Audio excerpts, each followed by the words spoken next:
Now for the Pelicans fans, bro. I'm sorry I have to do this video, but I gotta do it because I've been seeing this one for. I've been wanting to watch this video for a while now, and like I just want to see how bad it is for them to actually waste that many picks like that. 7 years at that, so this one about legit winning. Follow him if you're into NBA content like I am type shit. So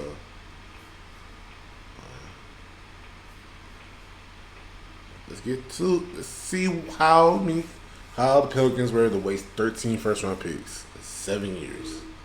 Basically after Anthony Davis got traded. See, back in 2019, New Orleans was in complete disarray. They barely won 30 games, they fired their general manager, and the face of their franchise in Anthony Davis, he wanted out. A rebuild wasn't a choice, it was inevitable. But somehow, everything just fell their way. They got completely lucky. First, New Orleans won the draft, they got the #1 overall pick and selected Zion Williamson, one of the most hyped prospects in the last 25 years. After that, they traded Anthony Davis to the Los Angeles Lakers, and in return, they received a massive haul. Lonzo. So, I don't want to pause too much because this is a 22-minute video, but like, I've seen where he was on a podcast, Anthony Davis actually said like had they drafted John Morant, Anthony Davis would have possibly stayed with the Pelicans. But since they were so dead set on like getting Zion Williamson, like Anthony Davis wanted to get traded. So I don't know how much the official I don't know how much that meant. Like for like if they drafted John Morant instead of Zion Williamson, but hey, it would have been good. It would have been good for him, that's for sure. I mean, right now they just like nope, we're like the top 3 picks are like not that good. But hey. Ball, Brandon Ingram, Josh Hart, and a lot of draft capital. One of the picks that they received was the 4th overall pick in the 2019 draft, which was DeAndre Hunter, who they immediately flipped on draft night for Nickeil Alexander-Walker, Jackson Hayes, and even more draft capital. But it doesn't stop there. A year later, they decided to move off of Drew Holiday, sent him to Milwaukee, and in return, they received Eric Bledsoe, Steven Adams, and you guessed it, even more draft picks. Within a year's time, New Orleans turned a complete dumpster fire into the perfect rebuild. The #1 overall pick, who was perceived to be a generational prospect, a future all-star in Brandon Ingram, a bunch of young players, and again, for the next 7 years, they had 13 first-round picks. Who cares about the seconds for a second? 13 first. We look back at OKC and believe that they had the blueprint. No. New Orleans was a team that everyone... No. These niggas have blueprint to actually go far for real. Like, and they had the generation prospect is Zion Williamson. So like, the fact that they screwed this up is kind of amazing how bad of a franchise they really are, bro. Kind of amazing. Thought was going to be put on the map, the team that was really going to set the tone for the next handful of years. Fast forward to where we are today, and somehow they are worse than where they were back in 2019. Within these last 7 years, they finished with a losing record, back-to-back seasons with below 30 wins, heading into the offseason without their own first-round pick, and next year, they've already committed nearly $200 million to their payroll, and about 85% of it is guaranteed. This is easily the worst rebuild possible. So how did we get here? Well, the truth of the matter is everything started to fall apart pretty instantly. On one hand, you had signed... Yeah, that's good shit, bro. That's icebreaker, bro. That's good shit. I ain't gonna lie. Real hope. Brandon Ingram, coming off real health scare with blood clots the year before, not only returned healthier, but also had a breakout season. He exploded as a near 25-point-per-game scorer on more than respectable efficiency, and not only was named the most improved player of the year, but also was an all-star. Lonzo also took a real leap offensively, transforming himself from a non-shooter into a legitimate floor spacer, hitting 37.5% of his threes on more than respectable volume. And then on the other hand, everything wasn't so great. Both Nikhil and Jackson turned out to be much bigger projects than people originally anticipated, while Hunter out in Atlanta gave instant impact as a starter. And then a much bigger concern was Zion and his health, as the centerpiece of the entire rebuild suffered a torn meniscus in his right knee before the season even began. What was supposed to be a historic rookie campaign turned into a lost season. Zion didn't make his debut until January and only played 24 games in totality, and just like that, in year one, the Pelicans were already dealing with one thing that will continue to define this entire rebuild: the uncertainty around Zion's availability. Even with their franchise player missing most of the season, New Orleans nearly matched the amount of games that they won in the season prior, and they did so in a shortened year, which of course was extremely encouraging for the future, because if this was the floor, then their ceiling seemed extremely high. We know that's not the case, but just follow me for a second. The next offseason, coming off of the promising year, the Pelicans leaned even further into their rebuild. They continued to stockpile on young talent, but also made one of the most defining moves in the entire era. They traded Jrue Holiday to the Milwaukee Bucks, bringing in Eric Bledsoe, Steven Adams, and again, more draft capital. They also brought in head coach Stan Van Gundy, but more importantly, they finally had a healthy season from Zion. In his sophomore year, Zion looked exactly like what New Orleans would hope he would become: a dominant, unstoppable force. He attacked the rim relentlessly, controlled the glass, overpowered defenders night after night, and the numbers reflect this as well. 27 points per game, an all-star selection, and showed real promise to be a franchise star and potentially even being a generational talent. And yet, it really didn't translate to wins. In matter of fact, the Pelicans actually got worse. New Orleans finished the season with a record of 31-41, regressing despite Zion's breakout, and the reason became very clear: the roster around him simply didn't fit. Outside of Lonzo and B.I., man, there really wasn't nobody else in that team that could really shoot at all. I actually believe they were the only two players on that roster that shot 35% or better from three. And so if you don't have... Honestly, the fact that Lonzo Ball was even one of the guys that was actually a valuable floor spacer for them lets you figure know like how bad the spacing it was for that team. Proper floor spacing around Zion, we all know what's going to end up happening. And so just 2 years into the rebuild, you would assume they would have taken a step forward, but if anything, they started to take a step back, and somehow it ended up getting worse. The 21 all-season became one of the most pivotal moments in the entire rebuild, a preview for everything that would go right and everything that would go wrong. Coming off of a disappointing season, New Orleans once more added more young talent. They held the 10th overall selection, but more importantly in the draft, the biggest addition that they made was Herb Jones, a second-round steal who would eventually become a real cornerstone for what this team is going to look like in the near future. But the real storyline of the summer was identity. How can New Orleans maximize this team around their franchise player that can give you generational heights? And within his one and only season, Stan Van Gundy really started to open up who Zion truly could be, and that was a point forward. The young prospect in his sophomore season showed real promise and potential as a ball handler, initiating offense and creating opportunities for everyone else, and it worked. It gave New Orleans a real offensive identity for the first time, and so they leaned into it. They traded Eric Bledsoe, Steven Adams, and the number 10 overall pick, and in return received Jonas Valanciunas, Devontae Graham, and Trey Murphy. Now, as we all know, Trey Murphy, just like Herb Jones, would turn out to be a key piece to what the team looks like today, but the reason why they did this trade is to get off of Eric Bledsoe and Steven Adams' contracts, as well as them just being bad floor spacers, while also bringing in someone like Devontae Graham, who was a three-point shooter, but at a price point that was far less than what they were going to have to pay Lonzo if they would have kept him on this team. And so with Devontae Graham on the roster, they decided to move off Lonzo to the Chicago Bulls in a sign-and trade, and really didn't receive much in return for him. But in all honesty, it didn't really matter. Point Zion was here. You put three-point shooters around him, put the ball in his hands, and just see what you can do with it. It's going to work. You don't have to worry at all, because he was a wrecking ball last season, and he just needed better floor spacing. And so heading into the season, that's what everyone thought they were going to receive. We were all anticipating that.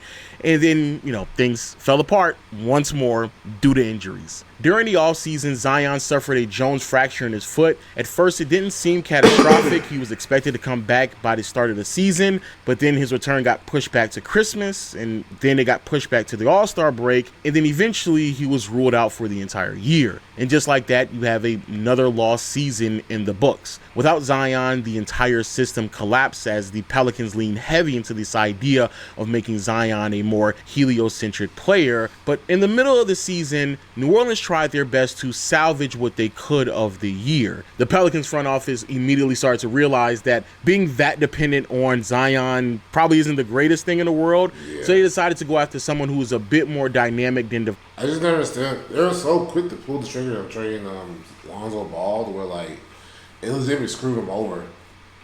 Like I get the thought process, but like they screwed themselves over when they traded Lonzo Ball. Well, I was before the league injury, stuff like that.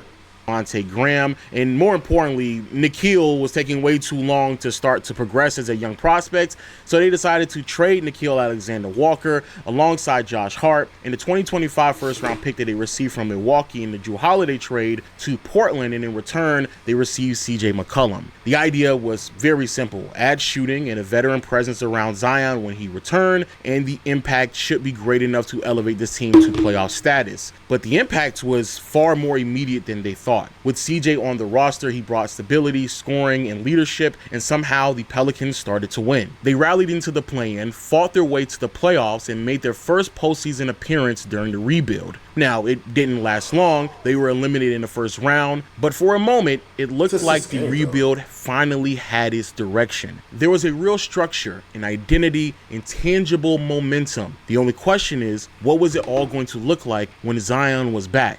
And because of that curiosity, the following offseason was pretty quiet. No major overhauls, no drastic moves, just subtle additions and the belief that the foundation was already in place. New Orleans locked in an undrafted gem in Jose Alvarado, and one of the picks from the Anthony Davis trade finally conveyed, turning into the 8th overall selection, which turned out to be Dyson Daniels. And for the first time, the Pelicans head coach went into the offseason with something rare in this rebuild: continuity, because the biggest addition that they were looking for wasn't going to come from a trade rather than health. The Pelicans went all in on Zion that offseason, signing him to a 5-year rookie extension and fully committing into the idea that he was going to be the future of the franchise. And early on, it looked like everything was really panning out. New Orleans got off to one of the better starts in years. B.I. was playing some of the best basketball of his career. CJ fit in seamlessly as a second scoring option and a stabilizer. Trey Murphy and Herb Jones were making real immediate impact to this team, but the biggest difference was Zion. At 22 years old, Zion picked up right where he left off in his sophomore season, dominating the paint, overwhelming defenders, and putting up absurd numbers. He looked like a superstar, and it was translating into winning. By January, the Pelicans had a record of 23-13, and they were in the thick of the playoff hunt in the Western Conference. And then everything kind of fell apart once more. Zion went down with a hamstring injury, which at first his injury didn't seem that serious. He was expected to come back by the end of January, then it got pushed back to the end of All-Star break, and then you kind of know the rest. He was out for the rest of the season. Once again, the entire system collapsed without him. The offense lost its identity, the momentum completely disappeared, and the losses started to pile up. Injuries to Ingram also didn't make things better, and the front office had to clean up a mistake that they made early on by bringing in Devontae Graham, and when they did so, they had to attach 4 second-round picks just to get off his contract, which meant even more assets down the drain. By the end of the season, the Pelicans had completely slipped, crawled their way into the play-in, but without Zion, they had no ceiling, and the season ended by the hands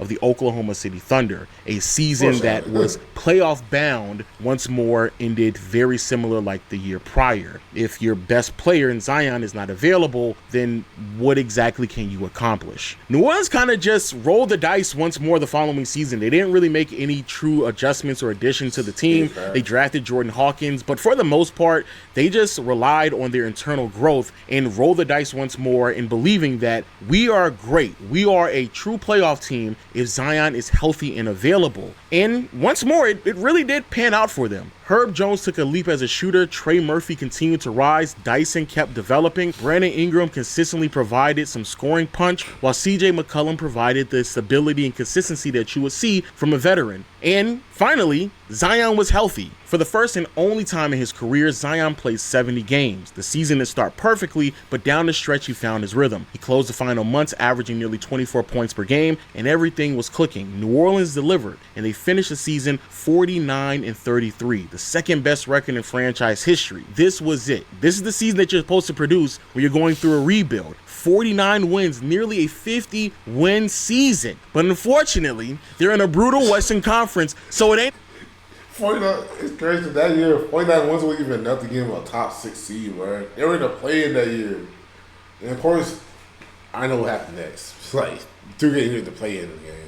Enough. 49 wins that season was only good enough to make the 7th seed. So just like last year and the year before that, they found themselves in a play-in. And this time, they had to go up against the Los Angeles Lakers, the team that they traded their previous franchise player to in Anthony Davis. This was a moment. This was real. And quite frankly, this was an opportunity for Zion to honestly step up and show to the world that he is a legitimate star. And that he did. In a must-win game that featured both LeBron and Anthony Davis, Zion Williamson was undeniably the best player on the floor. He finished the night scoring 40 points, grabbing 11 rebounds, facilitating 5 assists, and it quite frankly felt like a statement. But unfortunately, that statement, once more, was short-lived. In the final minutes of that game, Zion went down with another hamstring injury, keeping him sidelined not only for the rest of that game, but also 2 weeks. It was another collapse. New Orleans lost the game. They managed to beat Sacramento without Zion, but couldn't stay alive much longer. What should have been a breakout season ended up very similar to the other ones. Short-handed, short-lived, and ultimately disappointed as the Pelicans were swept in the first round by the Oklahoma City Thunder. So once more, the question continued, what exactly would this team look like if Zion was healthy? Or probably better yet, should this team even bank on that idea of Zion being able to finish an entire year? And because of that ideology and philosophy, bro, New Orleans went into the next 2 years panicking, completely desperate, and start making very hasty decisions. Going into the next offseason knowing that they don't want to overly rely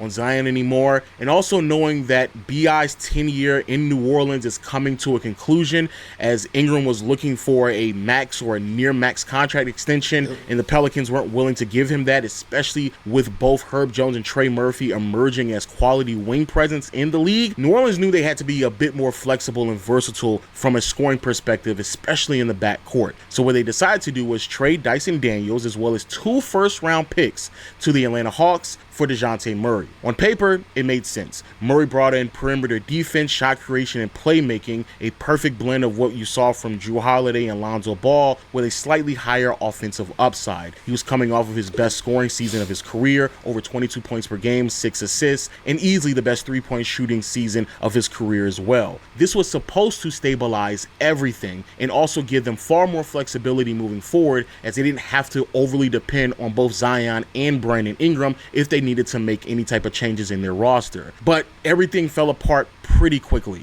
DeJounte Murray broke his hand in his season debut, returned briefly, played about 30 games, but then tore his Achilles. Season over, and more than likely impacting the next one too. Just like that, the biggest move that the Pelicans made in the offseason is gone. And while this is happening, Dyson Daniels is over in Atlanta, and he's having himself a career year, scoring far better, being a better passer, and producing numbers that not only led to him leading the league in steals, but also receiving the Most Improved Player of the Year award. Yikes. And while all this is happening, Ingram and the relationship that he has with the franchise is clearly fractured to the point where it's no return. B.I. wanted near max, New Orleans hesitated, and after dragging it on for way too long, his value dropped. At the deadline, he finally was moved to the Toronto Raptors for Bruce Brown, Kelly Olynyk, and a 2026 first-round pick that belonged to the Indiana Pacers. A very small return for a player that was once viewed as a centerpiece to this rebuild. And now with Murray out, as well as Ingram, the Pelicans are right back where they started. Overly heavily depending on Zion. But it's not going to work out because he's never really healthy and available. Another hamstring injury early on the season for Zion, causing him nearly 30 games. And then when he returned, there were flashes, but also concerns. A suspension for missing a team flight, a repeated issue with accountability, according to head coach Willie Green. And just like that, right before he could bounce back, he got hit with another injury, a back contusion in March that ended his season after just playing 30 games. And with arguably the three best players not available, the season concluded with only 21 games in the win column. The Pelicans in 1 year went from a 49-win season, second best in franchise history, to a 21-win season, tied for the second worst in franchise history, all in 1 year. So all that rebuilding, and somehow they were right back at rock bottom. But somehow it gets worse. I don't know if I could write a script for how bad it's been for New Orleans this season. This year has been the season from hell. And it started last year when they fired David Griffin, the previous general manager, did a bad job. Okay, bring somebody else in. But then they brought in Joe Dumars. And Joe Dumars from day one has been doing some of the most ridiculous things. First thing he does, that 2026 first round pick that they just received after trading Brandon Ingram to Toronto, he decides to trade that pick back to the Indiana Pacers and in return receive the 2025 first round pick from the Pacers. And he does this in the middle of the finals. And then 2 days later, that was the most wildest thing you could ever do. I'm like, why would you do that, bro? That didn't even make sense. I was like, golly, I couldn't believe he did that. I just couldn't believe he did that, bro.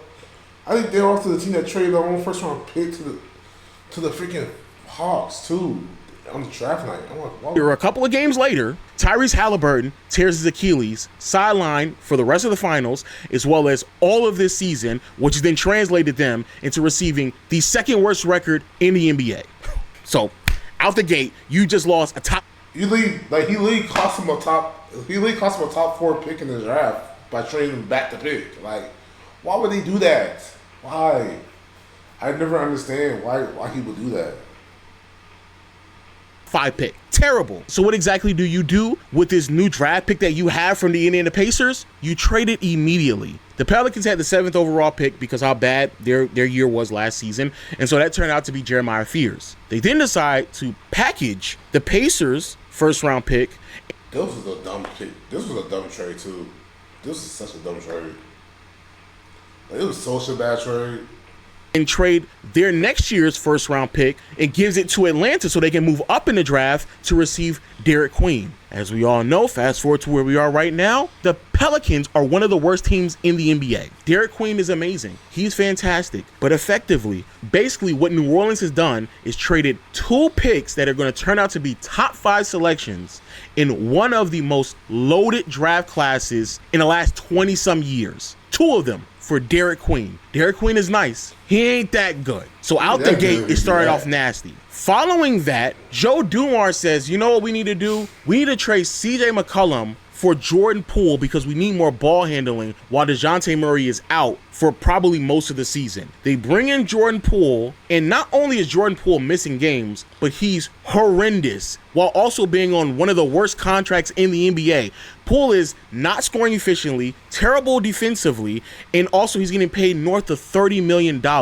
Matter of fact, even in a handful of games that DeJounte Murray has played this season, he's damn near been as impactful as Jordan Poole has. And again, DeJounte Murray was recovering from a torn Achilles. And while all this is happening, Herb Jones has regressed terribly. Like, he's shooting sub 40% from the field, 31% from behind the arc, and not the same defender that he was 2 years ago. They received nothing for Jose Alvarado, basically, at the trade deadline. And the irony of all of this is that Zion is actually healthy. Zion is going to finish this season playing the second most games he's played in his entire career. And there's how's that even possible, bro? They couldn't get this nigga to be healthy the whole time. They had everything built for him to go make a run, and now this nigga healthy now. It's crazy how what 65 game rule does to people, because like people like him and Kawhi Leonard all made it past the actual like threshold, which is crazy to me. Like if you would have told me, like if you gave me names where like we even made it past 65 game rule, Kawhi Leonard and Zion Williamson would be the first 2 I would have said. Like, come on, dog. still losing basketball games. The Pelicans are going to have another season sub 30 wins. They are easily one of the worst teams on both sides of the ball. The team that was trying their hardest to build a functioning roster around their franchise player went right back to awkward fits alongside Zion. But what may be even more damning and concerning is that even with Zion playing as many games as he normally does throughout his career, it's just not that impactful as it once was, because Zion is very clearly regressing as a player. Zion isn't as aggressive as he once was before. They put him on a minutes restriction. He doesn't attack the glass as often. He's not as great as a finisher either. And any glimpse in hopes of any of his athleticism translating to the defensive side of the floor, it's never ever going to happen. So now we went from, well, what if Zion is healthy and available, to, well, we don't need to rely on him on that much at all, to now, is Zion even a franchise player? And again, while all this is happening, they're about to go into next season. They don't own their pick. They had the Pacers pick as well, and they have nearly $200 million committed to this roster. And Joe Dumars at the deadline told the world that he actually believed that this is a playoff team, so he was unwilling to trade anyone. I'm sorry, but this is the worst rebuild I have ever seen in my life. This does not make any sense. There is no way that you start your rebuilding process with the number 1 overall pick, 13 draft picks, a bunch of young players, and it is now translated to where we are today. The Pelicans are one of the worst teams in the league. They've only made 2 playoff appearances, and the player that they call their franchise guy has not played a single minute of playoff basketball. And now here we are 7 years later, and we don't even know if that's the type of player that you want to build around, because Zion's impact it's not where it was a handful of years ago. And we're talking about a player that relies on athleticism, who's very rarely available to play more than 60 games a year. This is bad. This, in my opinion, is easily the worst, and I do mean the worst rebuild ever. But yo, those are my thoughts. Please let me know yours in the comment section below. Did I overdo it? I deemed it necessary to make this video because I am just floored how bad all of this has turned out to be. Especially as like a Laker fan, I was told numerous times that, oh, the Lakers gave away too much. And look at where New Orleans is at right now. And it's not that easy to rebuild, despite the fact many people say otherwise. Peace. Yeah, bro. Oh my God. I can't believe, bro. I really can't believe it was such a bad rebuilding, bro. I can't believe it. But yeah, man. Pelicans are right now in the worst they've been in quite some time, and like I don't know how they're gonna fix it, bro. I just don't know. I don't know.